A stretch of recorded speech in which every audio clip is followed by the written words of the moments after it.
Шумските полицајци од цела Македонија денеска одржаа протестен марш во Скопје, бидејќи Министерството за земјоделство веќе една година не сакало да им ги потпиши колективните договори.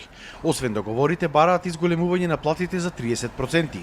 Основицата со вклучена хранарина и патарина им била само 16.800 денари. Беше договорено да се потпиши и со одложен рок на примена, ама не се случи. Значи, наместо владата да ги унапреди условите на шумската полиција, значи зголемување на платата, значи давање додаток за ризик во работа, тие ја намалија значи платата со тоа што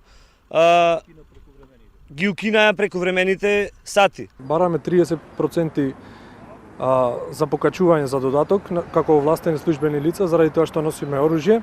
Се пожалија и тоа дека животот постојано им бил во опасност, бидејќи ги немале потребните средства за работа, ниту пак имале правилник како да постапуваат во одредени ситуации. Бараат донесување на нов закон за шумска полиција.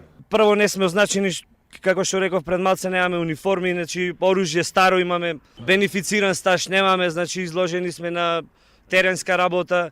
Од Министерството истакнаа дека имале неколку предлози за измена на текстот на колективниот договор, врз основа на кој независниот синдикат на шумската полиција требало да достави финална верзија. Од МЗШВ им укажале на шумската полиција за ова да контактираат и со репрезентативниот синдикат на УПОС, а по усогласувањето на текстот ќе се потпишел и колективниот договор.